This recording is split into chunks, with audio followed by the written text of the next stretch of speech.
Hello, my name's Geeta. I'm the head of cinemas here at ACMI. Welcome back if you haven't been this year after our recent closures. It's great to see so many people here tonight. Firstly, I'd like to acknowledge the traditional owners, the Wurundjeri and Boonwurrung people of the Kulin Nation, on whose unceded land we meet today. I pay my respects to their elders past, present and emerging. Tonight's screening of When the Camera Stopped Rolling is co-presented by our festival friends, the Human Rights Arts and Film Festival, who will lead a conversation with director Jane Castle and producer Pat Fiske after the screening to introduce both When the Camera Stopped Rolling and Waterbirds of the Inland, a short film by Lilias Fraser made during her time as director of the Commonwealth Film Unit, kindly supplied by the NFSA. Please welcome Festival Manager Leia Alex to say a few words. Enjoy the screening and the conversation after the film.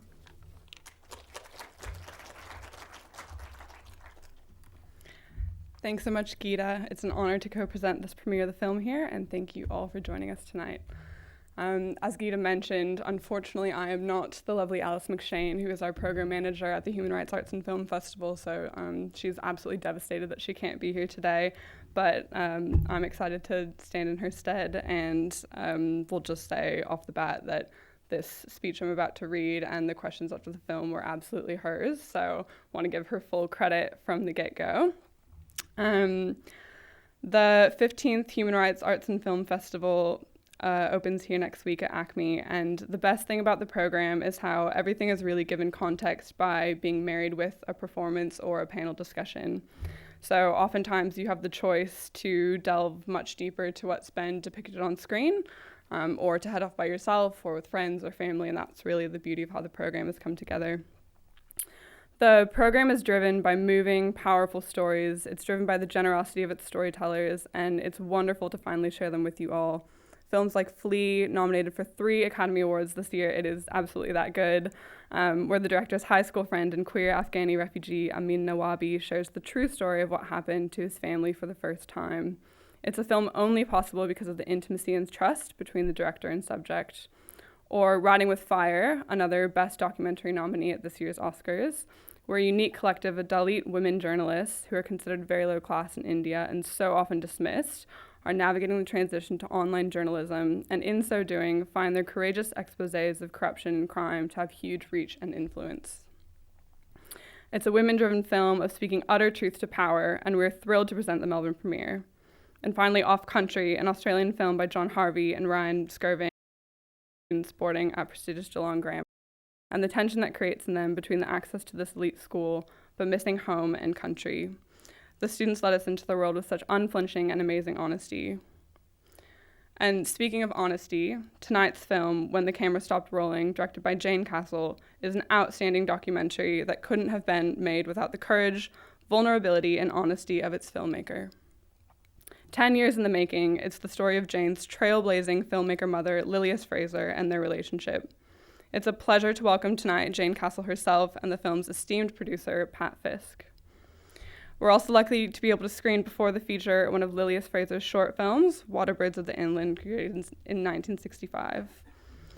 So without much further ado, because I'm sure you're all tired of listening to me talk already and you get to hear more from me after the film, I hope to see you at the Human Rights Arts and Film Festival. I hope to see you after the film, and just a reminder as well that there's screenings all weekend. So tell your friends, tell your family to come down at ACMI for the weekend screenings of this incredible film. And thank you again for attending tonight. Please join me in congratulating them again on this magnificent film and welcoming them to this In Conversation.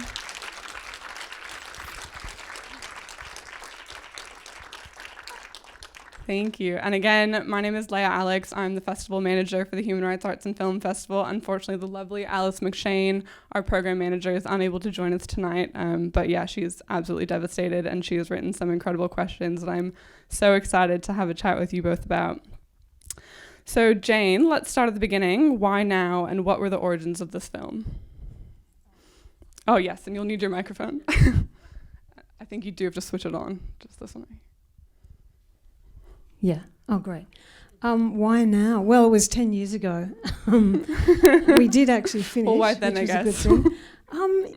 Yeah, well, actually, I didn't want to make a film about my mother. I wanted to make a film about death, believe it or not, like a philosophical, intellectual film. And the first trailer I made was interviewing nuns and monks and people who had died and come back and people who were dying. Anyway, and Pat, very wisely, said, why don't you just go off and do some writing? Because actually it was a bit boring, all these interviews. No, death is a huge subject.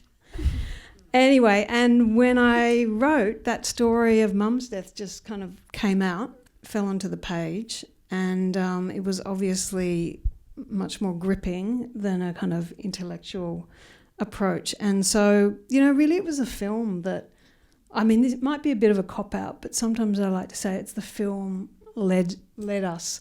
And it, we kept just trying to listen to what the film wanted to be more than anything. Like, I didn't want to put myself in the bloody film. That was like, ugh. She resisted. But it made for a better film. And so we were just listening. And, but I think probably unconsciously I had this urge to tell the story. I was so overwhelmed by my life, and I kind of needed to get it out and to put it in order. So I think that was driving it too. That's amazing. And Pat, as well, given your long-standing career, what drew you to this project? What made it stand out, and when did you come on board? About 8.5, 9 years ago. Long time ago now. Well, Jane came to see me and talked about a film about death, and I'm going, death? And I saw some of the footage, which I found really interesting, some of the ideas that people had and what they talked about. But it's just, like I said before, a big subject. It's like, Jane, what do you want to say about death? It's like you can't, you've got to define it. And so go away and write. But I also have known Jane. We've worked together on a couple films. Dramas. I was sound and recording. The documentary, yeah. And plus I'd known you since I was little. Yeah, and because I knew Lilius from the late 70s when she joined the Sydney Filmmakers Co-op as a distributor. And, I quite loved Lilius because she was an amazing person, and always, whenever you saw her or spent time with her, she would make you feel really good about yourself. I don't know how she did it, but she did it. And I loved her for that. So I knew, I knew her over those years. We weren't close, but we saw each other, and I enjoyed her company. And I thought, wow. And when the next trailer came, I'm going, oh, okay, now there's something to work with, and I was totally into it. That's amazing, and so cool to hear the personal story and the personal connections and how it kind of evolved and everything. I think as well, because so many all films are really truly collaborative pieces across so many different people. And this film in particular obviously was quite personal. How did you both find the collaboration process and with each other, with the different aspects of the film, with the different people? How did that go for you? And we'll start with Jane, I think. Yeah, even though it's a really personal film, it actually, that cliche, it took more than a village. It took like a metropolis, and you can see that from the credits. And we would have these screenings in my living room or friends' places just over and over, because I had no perspective. I was just so overwhelmed with the vastness of the material and trying to create a narrative out of Mum's life and my life.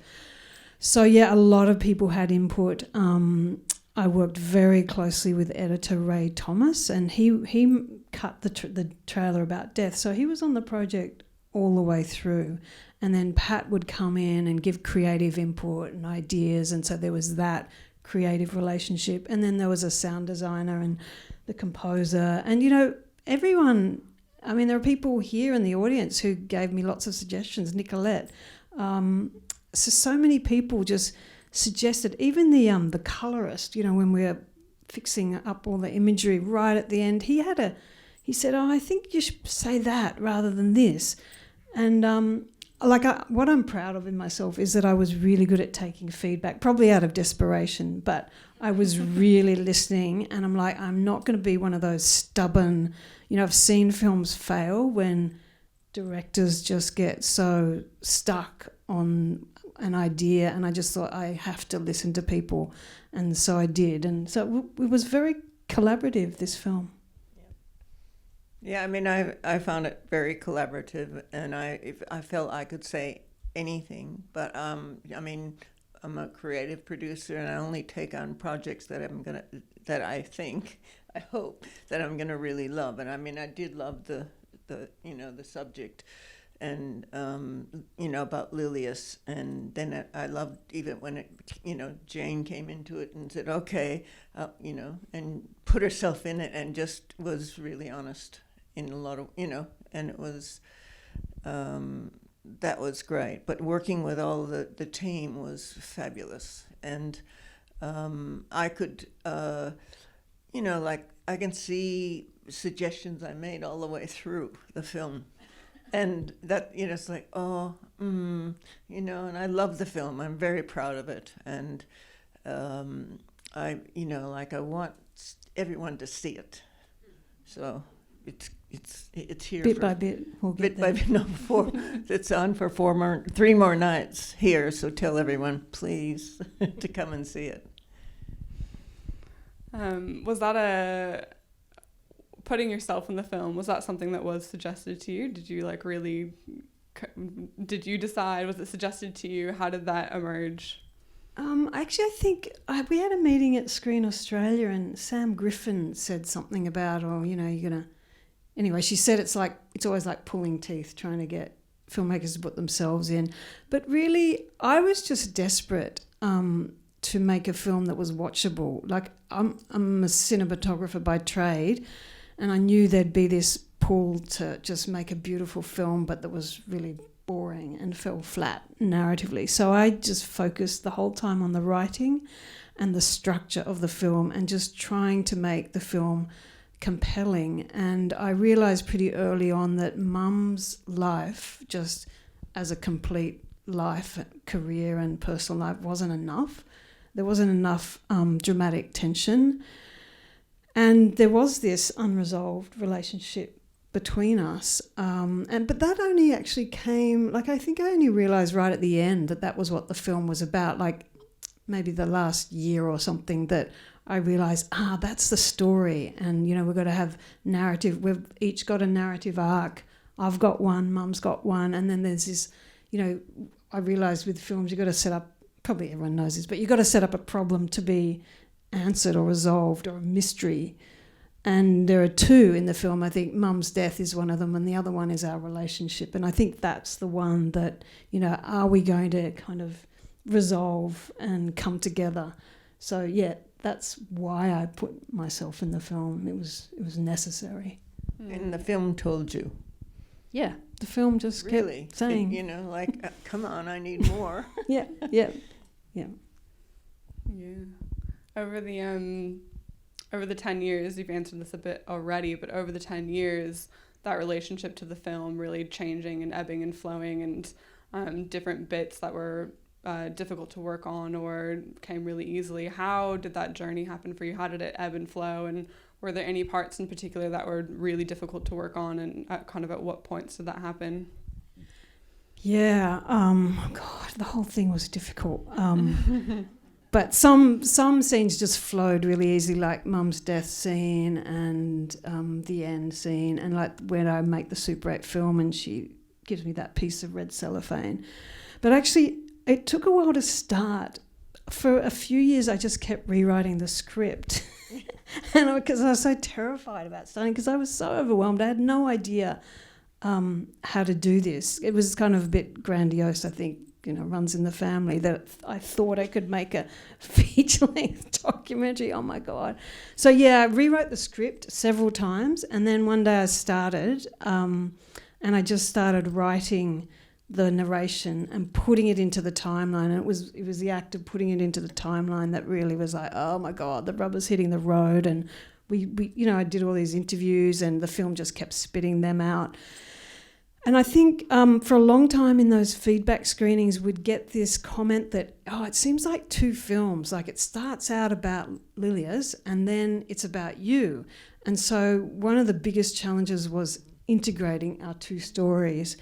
And actually Ray Thomas was really great on that. He kept just trying to, if there was a scene with Mum, he'd try to get me to put myself in it, or if it was one of my scenes, say something about Lilia's.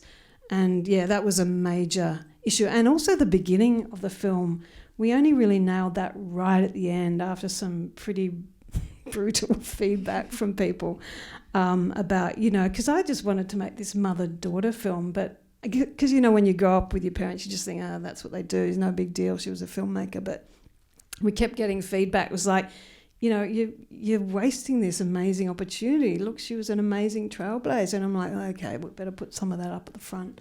And of course, duh.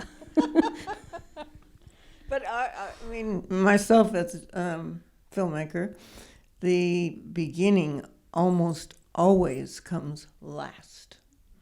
Because then the film and then you can orchestrate the beginning because you know what it's all about, and it often makes it a lot better, like that, and you really can get into the film, and that works really well in this one. Yeah. Were there any particularly hard parts for you, Pat? All of them? No. The whole thing. No, I mean, like hard parts. Well, I did a lot of the archival research, and I had help with Debbie Sander, who used to work at the AFTA's film school and in the library. She was a godsend.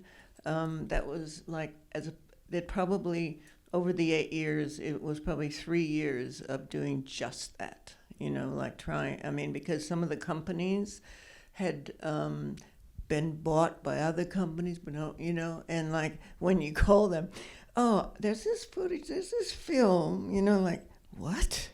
They had no idea they had anything to do with it, that they owned it, that so, and sometimes it was, 5, 6, 7 different companies you had to deal with.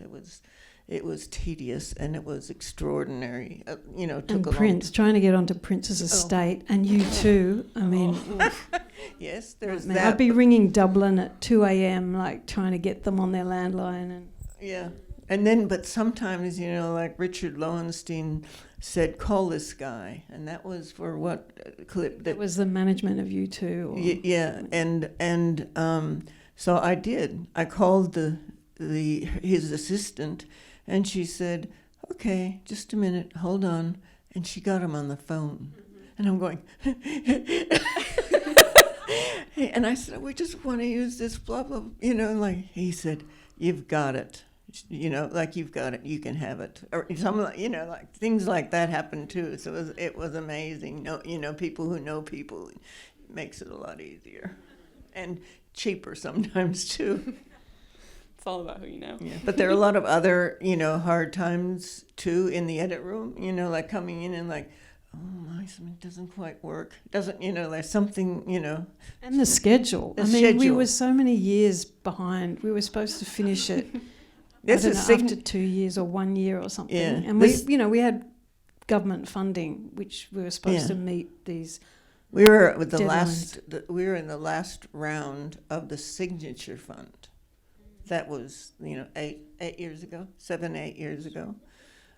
And, people are like, what are you doing? What, like, you're supposed to have it in now. Oh, we're not finished. We have to take long, like all that stuff. And poor Pat, like, we would have these periodical discussions and Pat would say, Jane, we have to finish. We have to wrap it up. And I'm like, oh, it's not finished. And Pat would go, yeah, you're right. Okay, let's keep going. And then she was the one that had to talk to the funding bodies. Yeah, but it was okay because a lot of them were friends too, because they're other filmmakers and they understand. I mean, they understood. And like, okay, we'll give you another 6 months. another 6 months, another year. Anyway, but they're pretty pleased with the funding bodies are pretty pleased with it, so that's great. Love it. Version 25 of the schedule. I'm working in festivals. I'm quite familiar with the 50 million timelines that you create.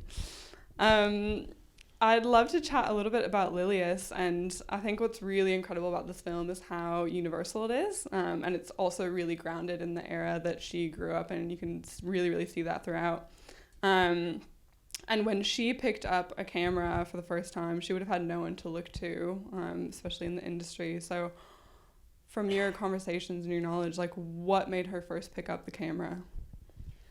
Oh, she, a bit like me actually, she wanted to be an artist but wasn't so good at, all those other things like singing and drawing. And she went to photography school in the UK. She followed her sister who's a sculptor, amazing artist, and she followed her and okay, I'll try photography. And she liked photography, but she felt really stifled. But they also, in the dark room and stuck behind the camera like a still frame. And they also at this photography school did film.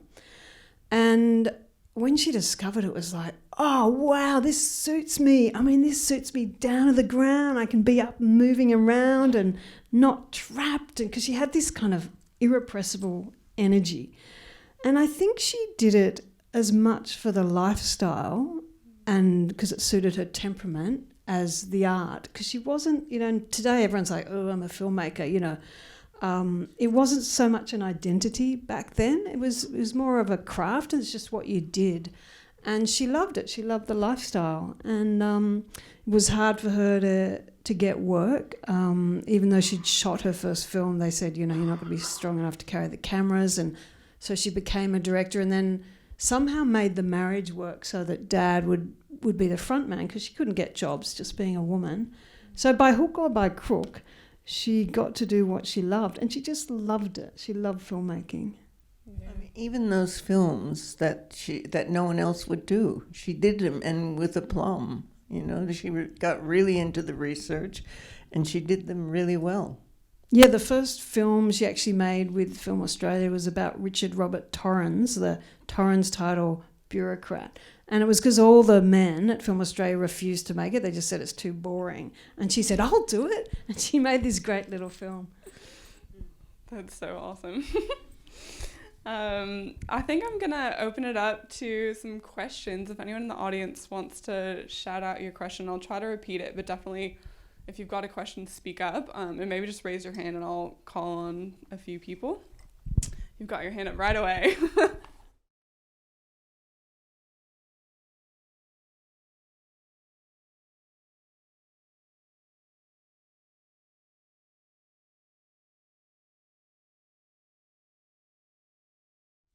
No, I mean, it's amazing because, she was, without trying, she was a glass half full person, and she'd get sexually harassed too, and she'd just say, oh, the stupid old idiots, just fob them off and then bugger them. I mean, she got depressed later, when the whole film company between my parents busted down, and, she'd been beaten up a bit by life, but she was never bitter or angry, and I think it's just her temperament. She was just this bubbling, enthusiastic, person.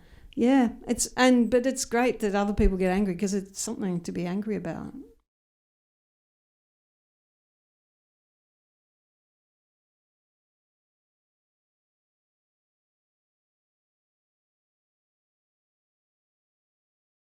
Did she get what? Did she get swept it was up? like she was taken by surprise. Like, she didn't really know she was a woman filmmaker, and she didn't really know about feminism.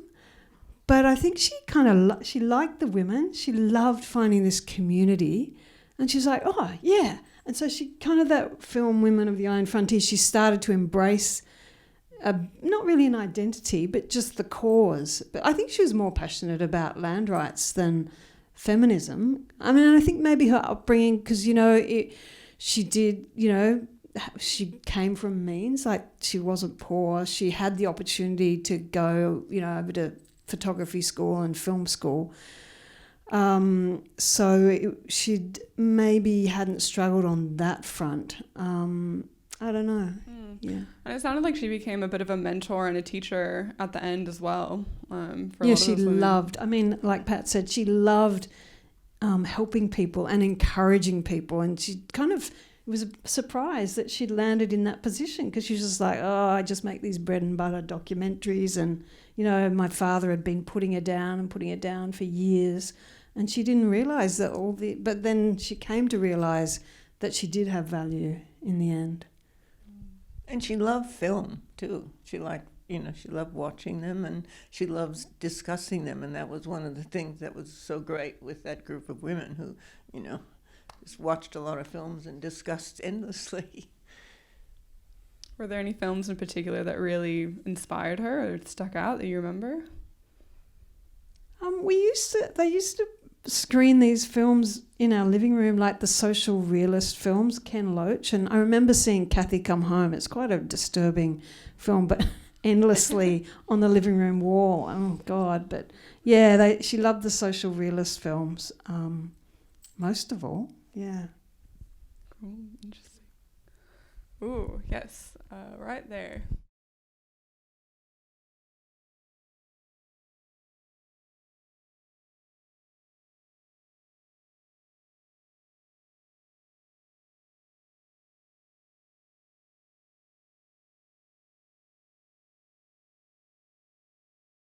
So I'm just going to repeat the question for anyone who didn't hear it, talking about the love for the beach, and if thought about picking up the project that Lilias was going to work on before she died. Well, currently I have no plans to make any more films. But I must admit, she actually wrote a feature film back in I think it was early 70s, and it's called A Summer's Dream, and it's a surfy story. It's a story of surfy rebellion, and at one point it was going to be, anyway, it was in the film. It was going to be the film, actually. Well, but anyway, it got tossed. So that's sitting there. I'm sure if anyone wants to make it, I'll be happy to, help them get the rights. No, not really. But Pat, you seem to have an idea. Oh, no, that was one of the first things I said. Now you can make the film called The Beach. Yeah, she was also working on a film about reconciliation when she died, and that was a really important one for her, and another one about women of Papua New Guinea. But as the Alzheimer's was creeping in, she just started to lose the plot and couldn't get funding, and it was kind of sad. You see all the projects she was working on. Yeah. You got a question down the front? Yeah. I'm going to ask down here and then I'll... Yeah, up there? Okay.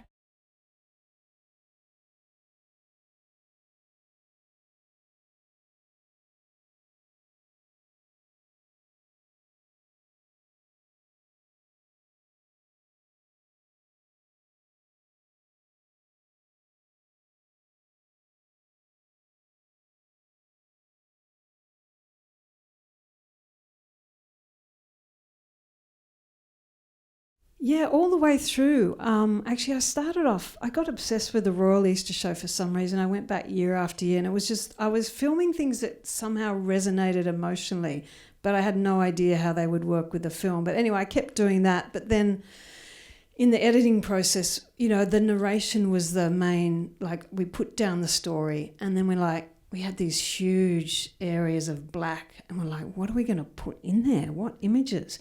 And so, I just had a really basic digital camera, like a Canon 5D Mark II. It was like the first digital stills camera, but I had it at home, which was great. And I would just go out, like when there was big storms at Maroubra, I'd just go out and film them, and then really specifically towards the end, we would know exactly what kind of film shot we wanted. But it always had to be emotionally resonant, and also I realised they had to be timeless. And often, filming something from the era that the film was about, like a 1960s park bench. And also, the film didn't want any people in those images. And also I just felt they needed to be really still, because almost like, because of how I grew up, that was one of the ways I coped, was just to be frozen and watch everything. And so even when there's this wild storm raging at Maroubra, I felt the frame had to be really still. So yeah, it was a nice process actually. For a cinematographer, it was a luxury to be able to just go out and film nice shots, and try different things as well, because Jane went out and shot a lot at different times and then played with those images like, oh no, this is what I need. Yeah, actually I probably I shot need. 100 times the amount that's in there. So I'd bring it back, and then Ray, the editor, would say, it's not quite right, so I'd trek out again. And so every shot was a very hard one. Yeah, and I think like you can really see that balance between the stills and the movement, and you and Lilius as well talk so much about the light and being able to look and how to see and seeing the contrast and the light and dark and everything. Really, really beautiful. There's another one up there. There were a few up there. I saw lots of hands. And there was one over here too. And there was one down here. Yes, right in the middle.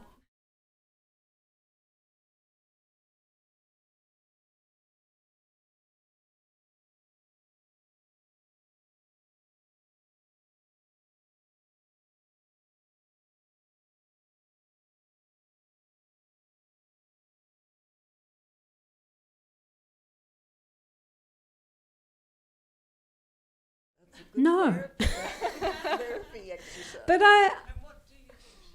look, I know, like, she was so proud of me, and so was my dad, and they were proud of both of us, actually. Like, maybe you wouldn't know it from my kind of jaundiced view of my upbringing, but they were so proud. And I just know, even though I'm kind of revealing the dark and the light of both of them, I just think they would be just stoked. Yeah. And actually I have this feeling that they would both be getting clarity, like if, I don't, whatever you believe, but if they're somehow in the ether watching that, they'll be like, oh yeah, I did good there, I buggered up there, and yeah. So it was giving me clarity, but maybe them too, and hopefully people who watch the film. Yeah, I think you see it through the film for sure, and also in the, as you spoke about, going through the home videos and everything, even from your grandfather and all the way through. I was surprised. It was a lot. Sometimes it was a real surprise for me because I did not see Lilius in that way at all, and she hid it so well, because of her exuberance, and it was really, it's like, oh my God, when the story really, unfolded, I was devastated. How did you know Lilius, and how was that relationship kind of before the film and everything? It's just that she worked at the Sydney Filmmakers Co-op, and I spent a lot of time at the co-op, and so I got to know her, and like I said, I wasn't that close, but I loved seeing her when I did, and we used to run into each other, and I went on the Wick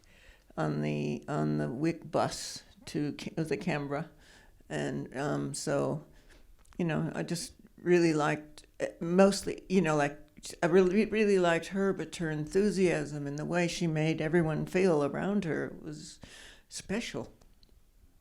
Yeah, so as with most families, it's kind of different on the inside. Oh, yes, found that out. And like something had to explain the alcoholism and getting stuck in that, violent relationship and a few other things. So, yeah, I guess I just dug beneath that.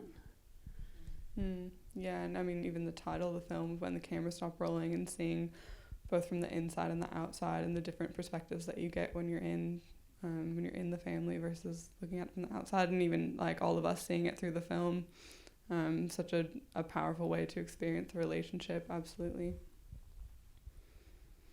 Yes, up near the aisle over there.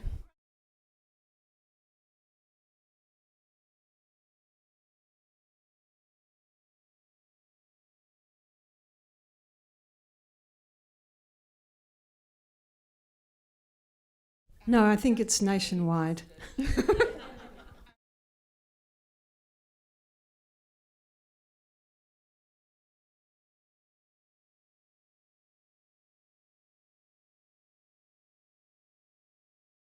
Yeah, and if I didn't have this weird obsession about death, then, no one would have heard about her. She's got tons of films in the archives and no one has ever, asked to use them or to show them. And there's probably lots of other women filmmakers and in other aspects of the arts.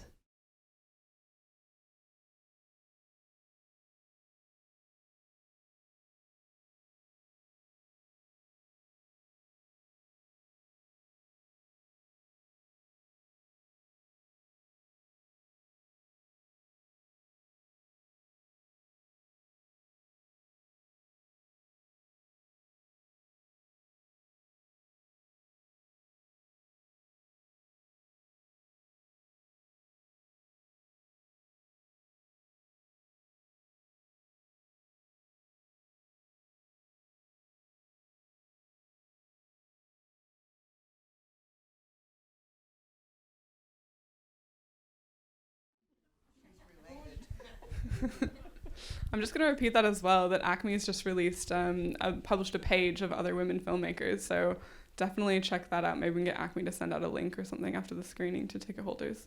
I'm absolutely saying that not as an ACMI representative, but we'll see what we can do. I saw a hand up in the back there. So I think someone had a question. No? Did you want to ask yours? You've been waiting so patiently.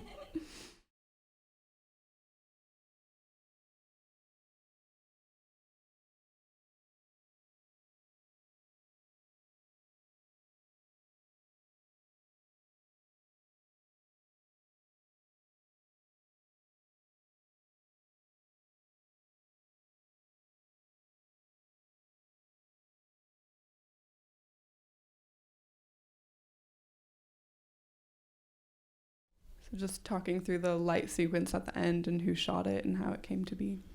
Yeah, it was a combination. And in fact, if you look at the editing timeline, there's about 17 layers. So it was a nightmare in the online to figure out what layer's doing what and the opacity of each. But I shot all the train stuff and all the lights, and then it kind of morphs into this underwater scene, which was shot by an amazing guy called Chris Bryan. We kind of almost got that footage by accident. Yeah. He's like this obsessive surf photographer, and he's incredibly hard to pin down.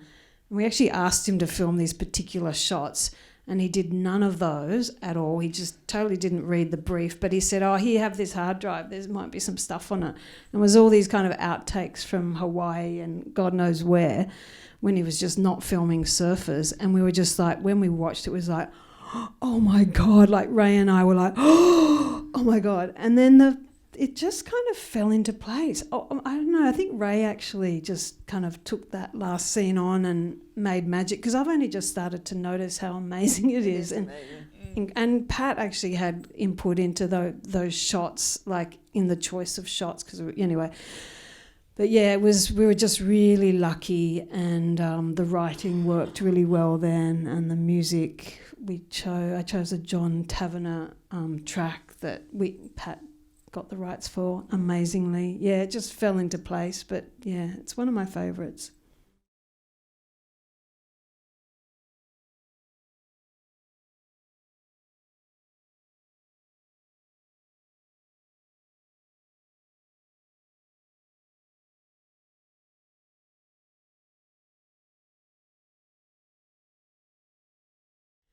Yeah, I happened to be at art school, and I was in first year photography, and actually they'd given us this exercise where you just have to go into the darkroom and you can put shapes on the paper just to understand how it works with an enlarger onto light sensitive paper. And he'd just died, and I was obviously still processing his death, and yeah, so I just went in there, and it was so intimate to actually have his ashes in my hands.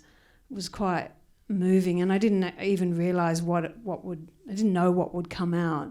But I was also influenced by my aunt, mum's sister, who very kind of mystical, a bit of a mystic herself, and she was really into spirals. Anyway, so I did some spirals on the paper, and then again, that was one of the scenes that just came together really easily. And then actually the last shot of that big wide shot, Rowan Davis, the online guy, he just spent weeks actually, and he stitched a whole lot of the papers together and then did this 3D starscape thing. And he really got into it. So that was just wonderful.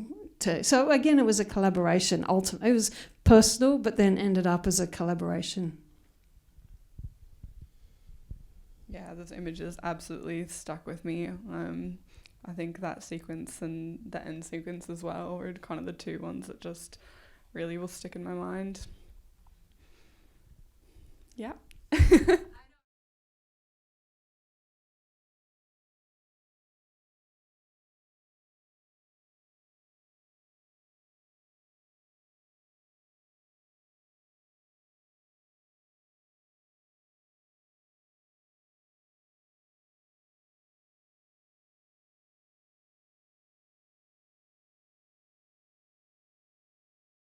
I mean, all I can say about that also was it was freaky. I mean, the impact of her death was just horrific. I just fell on the floor screaming, and neighbours thought someone was being murdered and called the police. And anyway, that aside, when I realised, when it hit me about this article and all the artwork and the poems and my obsession, I just kind of thought, fuck, did I cause that? Or was it a premonition? And of course we'll never know, and maybe it's just a coincidence, but it was weird. And there is a kind of a mystical spiritual element to the film, which was not planned, but I think in that last scene you get a sense of something a little bit beyond the material, and I like the subtlety of that theme running through the film.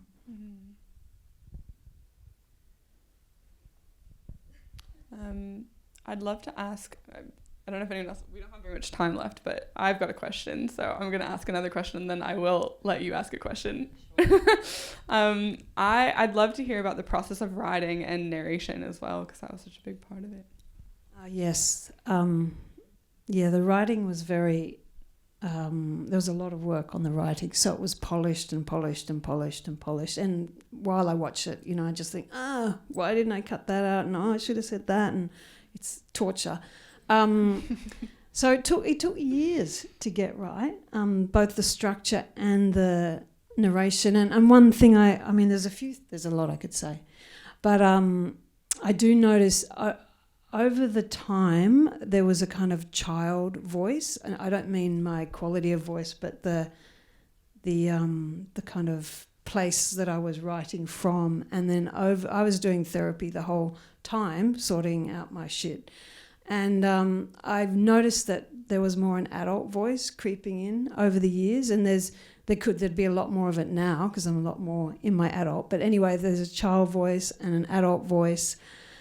And yeah, it took a lot of honing. The narration, oh my God. Do you want to talk about how lots of people said I cannot, because my narration was so bad, like I was dreadful for years. Yeah, but it was your story, and there was no way that I would allow anyone else to tell it, like use an actor. I just thought that's wrong. We've got to push, do whatever we have to do to make it possible for you to do the narration. And you can see all the voice coaches that are Yep. listed. Like I went through about 5 or 6. And then finally we found Heather Mitchell, the actor. She was great. Oh my God, and it took 7 days, it was exhausting. And there was a mic here and she was sitting there coaching me through every line. And it was right at the end of the film. I was getting migraines every day, so I was on drugs, and it was and I've got this whole new respect for actors. It's not easy. And the biggest problem was that I was always had this down thing because I was so miserable. was like, oh, woe is me. But then when I tried to be more up, especially for the scenes about mum, it sounded fake. Like, ha ha ha, So anyway, that thankfully it all fell into place by the end, and I'm really glad that I did it.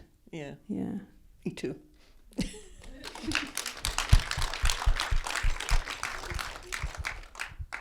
You had your question?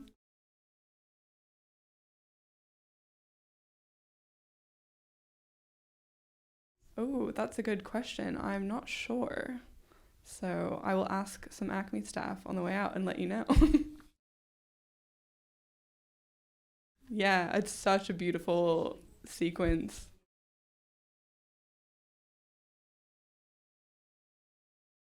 Yeah, absolutely. To see it and then see the start of the film.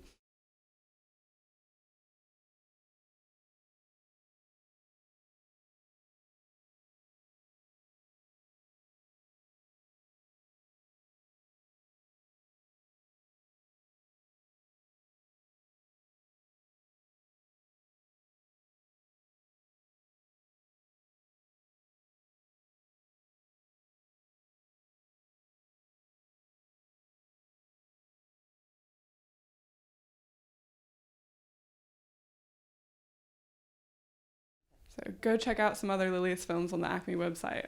And I think with that, we are out of time, but thank you all so much. Thank you to Jane and Pat. It's been absolutely phenomenal listening to you speak. Thanks for coming. Yes, thanks a lot Especially for my coming. cousins up there, Meg and Trish. Hey. Woo, yay to the family. I just want to acknowledge Anna Grieve and Nicolette Freeman, who helped in many ways with the film, and they're here tonight, so thank you. Awesome. Thank you so much, everyone. And tell your friends and family it's on all weekends. And thank you again for coming.